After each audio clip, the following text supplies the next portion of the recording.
Hello, praise the Lord. नमस्कार, प्रभु यीशु मसीह के मधुर नाम में आप सभी को प्रेमी सलाम।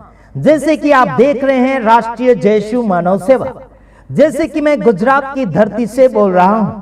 सूरत से लगभग 70-80 किलोमीटर से हम दूर बोल रहे हैं, यानी कि व्यारा।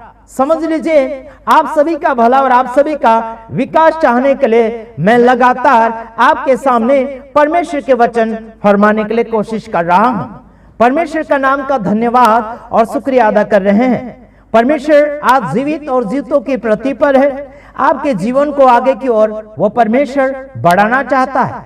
तो आप क्या चाहते हैं? आप परमेश्वर की योजना में किस हिसाब से बढ़ना चाहते हैं? आज भारत को मैं प्रचार कर रहा हूं और हिंदू संगठन के तमाम भाइयों बहनों के लिए जो अपने आप को हिंसा में और लड़ाई झगड़ा में लेकर चले जा रहे हैं। मेरा संदेश सभी भाइयों बहनों के लिए एक समान होता है और किसी को भेदभाव या फिर किसी को अपना अपना करके प्रचार नहीं किया जाता है। किसी ने कहा कि अपना अपना देखो, हमने कहा कि सबका देखो। हमने सोचा कि सबको खाना खिलाए। क्या आप ये नहीं सोचते कि जैसा अपना भला चाहते हैं वैसे ही दूसरों का भी भला हो जाए? आपको ये भी कहना चाहता हूं मेरे तमाम भाइयों बहनों, भारत देश में आतंकवादी के ऊपर आतंकवादी, और इस समय 2024 के अंदर विधानसभा का चुनाव आ रहा है। आपको बताना चाहता हूं, आज संसार भर में आतंकवादी छाई हुई है, संसार भर में अशांति छाई हुई है। तो जिताएंगे किसको? लोग अपने मन को छानबीन कर लीजिएगा। मैं तो ये कहना चाहता हूं कि मसीह लोग अपनी पार्टी बनाइए, मसीह लोग अपना झुंड बनाइए। भारत देश के अंदर, हर गांव के अंदर और हर राज्य के अंदर मसीह लोग नेता की क्या बोलना चाहिए, हिसाब में आना चाहिए या फिर नेता के कुर्सी पर बैठना चाहिए। आपको ये बताना चाहता हूं, भारत देश के अंदर या फिर विदेशों के अंदर परमेश्वर का राज्य अद्भुत रीति से प्रकट करना होगा। तो हमें मसीह भाइयों बहनों को जिताने की आवश्यकता बन चुकी है और उनको लगातार हम सपोर्ट करें और उन्हें वोट दे, मतदान दे और आगे की ओर उन्हें बढ़ाते चले जाएं। हालेलुया। बाबू इन्हें ले जाए।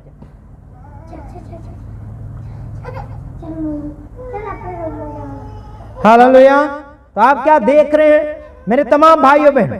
आपको मैं पढ़कर सुनाना चाहूंगा, जैसे कि लिखा है मत्ती 5:7 वचन। धन्य है वे जो दयावंत है, क्योंकि उन पर दया की जाएगी। Praise the Lord. यहां वचन कहता है कि दया करने की बात, अगर आप दयालु हैं तो आपके ऊपर दया की जाएगी। तो हमें दयालु बनना है ताकि आपके और मेरे ऊपर दया बन जाए। हालेलुया। भारत देश के अंदर दया की आवश्यकता है, मनुष्य जाति के अंदर दया की आवश्यकता है, लेकिन हिंसा के ऊपर हिंसा, क्रोध के ऊपर क्रोध संसार भर में बांटा जा रहा है। किसी के मंदिर को तोड़ा जा रहा, किसी के चर्च तोड़ा जा रहा, किसी के मंदिर के ऊपर झंडा लगाया जा रहा, भगवा कपड़े वाला। और ऐसे आतंकवादी और नियम को तोड़ने वाले, ये सारे क्या बोलना चाहिए, खंडन करने वाले व्यक्तियों को, इनको ही खंडन कर दो। सीधी और सिंपल बात। देशभक्ति सही भक्ति करना चाहिए और धर्म भक्ति सही भक्ति करना चाहिए, समाज भक्ति सही भक्ति करना चाहिए, दया सही दया करना चाहिए, दिखावटी और खिलवाड़ी नहीं होना चाहिए। आज मैं आपको बताना चाहता हूं, अभी चुनाव का समय आ रहा है, ऐसे हाथ जोड़ेंगे नेता लोग। कोई भी कर्मचारी ऐसे हाथ जोड़ कर आए, ताई भाई, हाँ दादा, आया काका, बाबा, ऐसे करके आएंगे ये लोग हाथ जोड़कर, ऐसे झुकते हुए आएंगे, है ना। बाद में ये कहां खो जाएंगे पता नहीं। लोग जनता क्या खा रही, क्या पी रही, ये मालूम नहीं। ऐसा हो जाएंगे, खो जाएंगे, बरसाती मेंढकों के समान निकल कर आ जाएंगे। अभी देखना ना, कुछ इस समय के बाद हाथ जोड़ते जोड़ते घर घर घूमेंगे, बोलेंगे ये बना देंगे, वो बना देंगे, क्या बना देंगे, बहुत सा वादा करेंगे। लेकिन इनके वादे बस कहने के लायक होते हैं, पूरे करने के लायक नहीं होते हैं। 100 में से 200-400 कर देंगे काम, है ना, क्या 2-4 काम कर देंगे। 1000 में से 200-400 करेंगे, 100 में से 2-4 काम करेंगे, बाकी काम ऐसे ही रहने देंगे। करोड़ों लोग दुनिया में पाए जाते हैं और कुछ करोड़ को मदद करेंगे और कुछ करोड़ जनता को ऐसे ही भूखे मरने देंगे, रास्ते पर छोड़ देंगे। मध्य प्रदेश की पब्लिक गुजरात में जाएगी मजदूरी करने के लिए, है ना, और कुछ जगह और महाराष्ट्र के अंदर जाएंगे, महाराष्ट्र के अंदर सस्ती मजदूरी है ना। तो बेचारे गरीब लोग करेंगे तो करेंगे क्या?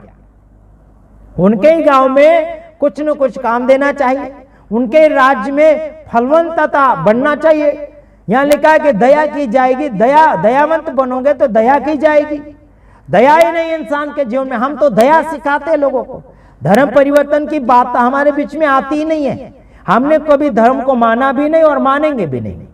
सीधी और सिंपल बात, समझ में आ रहा कि नहीं आ रहा? हम प्रभु यीशु मसीह को मानने से पहले हिंदू धर्म में हम थे और हमें मालूम भी नहीं था कि वो धर्म है कि क्या है।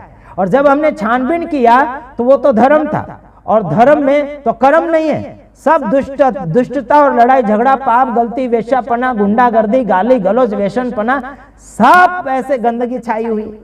हमने सोचा इसमें तो भाई बहुत खराबी है, हमें तो बाहर निकलना पड़ेगा।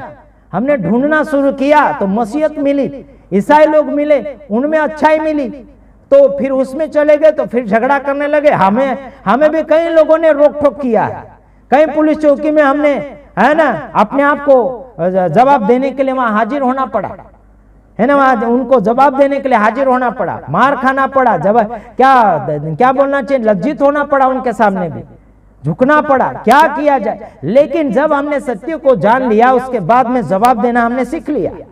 आप देखते हैं कौन माई का लाल आता है, हमसे पंगा लेना है ना, उसकी ऐसी की तैसी हो जाएगी, हेकड़ी निकल जाएगी। हर सवाल का जवाब है हमारे पास। कितने भी धर्म के पंडित को लेकर आओ मेरे पास, भगवा कपड़े वाले, भगा भगा के तुम्हें पतली गली दिखाएंगे हम।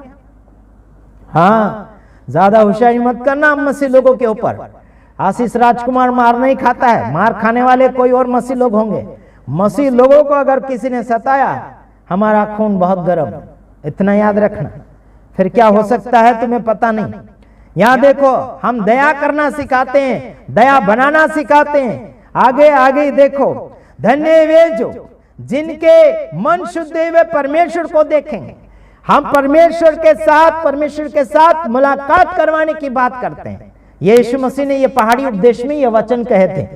यही बातें हम लोगों को सिखाते हैं कि यीशु मसीह ने जो सिखाया, अरे वो कहता है कि धन्य जिनके मन शुद्ध है वो परमेश्वर को देखेंगे। तो हम लोग रात दिन मीटिंगें क्यों कर रहे हैं, इधर उधर प्रोग्रामें क्यों कर रहे हैं, इधर उधर प्रचार क्यों कर रहे हैं, इधर उधर पेट्रोल खर्चा क्यों करके जा रहे हैं, गाड़ियों के टायर क्यों घस रहे हैं, हमारे पैसे क्यों हम बर्बाद कर रहे हैं? क्योंकि मनुष्य जाति के मन शुद्ध होना चाहिए। मन शुद्ध करने जा रहे, वचन देने के लिए जाते हैं, ताकि मन शुद्ध हो जाए, उसके बाद वो परमेश्वर को देखे और परमेश्वर को माने और परमेश्वर को मानकर आगे की ओर बढ़े। हम अंधे और ये क्या बोलना चाहिए, चलती नहीं, फिरती नहीं, बोलती नहीं, ऐसी मूर्तियों को हम थोड़ी मानेंगे भगवान। तुम जैसे अंधे कानून पागल खाने से आगे कुछ भी उठा कर ले आए। बीच में वो गधों को लेके आए थे मेरे पास, वो गधे नहीं जो मर जाते लोग और उसके नाम में गधे बना लेते हैं, है ना, उसको क्या क्या बोलते हैं आदिवासियों में, कुछ लोग खतिया बोलते, क्या बोलते, फलाना ढेकना बोलते हैं, उसके नाम में मूर्तियां बना देते हैं, मुर्दे के नाम से। घोड़ों के रूप में, गधों के रूप में ले आते मूर्ति बना के और उसको पूजते हैं, उसके सामने मुर्गा खाते हैं, मुर्गा मारते हैं। ऐसे पागल खाने के लोग, है ना, सब पागल हो गए, इनको बुद्धि नहीं है। दुनिया पागल हो रही है और क्या कर रहे हैं, क्या रहे जो बुद्धिशाली है ना, वो क्या रहे हैं? मसीह लोगों को सही मार्गदर्शन में ले जा रहे, तो उनको ही मारा ठोका जा रहा है। बोलता धर्म बदल रहा है, ये बदल रहा है। और तुम्हारा बाप का है क्या धर्म? तुमने क्या ठेका ले रखा है? धर्म करे, किसी भी धर्म में जाए तुम्हारा क्या लेना देना? हम अपना खाते, अपना पहनते हैं, अपना मेहनत का खाते, तुम्हारा क्या लेना देना? हम अपनी मर्जी से किसी भी ईश्वर को मानेंगे, किसी को भी दंडवत करेंगे, किसी को भी पूजेंगे, किसी को भी मान कर चलेंगे। तुम्हें पूछ के हम मानेंगे क्या किसी ईश्वर को? पागल, मुझे फोन करो ना, तुम में अगर हिम्मत है तो। दुनिया को डरा रहे हैं, मुझे डरा के देखो, देखते हैं तुम लोगों के खून में कितनी, तुम्हारे हिम्मत कितनी है, तुम्हारे बाजू में कितनी दम है, देखते हैं, है ना। उठा के पटकेंगे, बिस्तर के जैसे धो डालेंगे। हमसे पंगा मत लेना। हाँ, आगे देख 9 वचन में, धन्य वे जो मेल मिलाप कराने वाले हैं, क्योंकि ये परमेश्वर के पुत्र कहलाएंगे। यही काम हम करते, देखो यीशु ने ये बात बोली, धन्य वे जो मेल मिलाप कराते हैं वो परमेश्वर के पुत्र कहलाएंगे। हम परमेश्वर के पुत्र कहलाना चाहते हैं, इसलिए तो ये काम करते हैं, इसलिए तो लोगों को मिला रहे हैं, इसलिए तो लोगों को वापस ला रहे हैं। फिर एक व्यक्ति ने मुझे कमेंट लिखा था, हनुमान वाला, मुंह फुगा वाला, बंदर के मुंह वाला, उसका भगवान बंदर के मुंह वाला है, उसको हनुमान बोलते हैं। तो उसने कमेंट लिखा कि घर वापसी करो, ये वापसी करो, वापस लौट कर आ जाओ, राम के पास आ जाओ, ऐसे बोल रहा था। तुम्हारा बाप कहाँ है? तुम्हारा राम अपने आप को संभाल नहीं पाया, वो तो समुद्र में डूब के मर गया, समाधि ले लिया। फिर एक व्यक्ति ने कमेंट में लिखा कि यीशु मसीह अपने आप को बचा नहीं पाया, है ना, क्रूस के ऊपर मर गया, उसे मार दिया गया। बोलते अरे आप लोगों को मालूम नहीं वो क्यों ऐसा हुआ उसके साथ। आपको और मुझे पाप की गंदगी से, अपराध से छुड़ाने के लिए उसने कुर्बानी दी, उसने लहू दिया। पहले लहू देकर कीमत चुकाई जाती थी किसी को भी छुड़ाने के लिए, है ना। तो यीशु मसीह अपने लहू की कीमत चुकाकर जगत के अपराधी लोगों को छुड़ा लिया और खरीद लिया लोगों को। समझ में नहीं आता है तो बाइबल किताबें पढ़ो, है ना। हेलो, उद्धार का मार्ग यीशु है।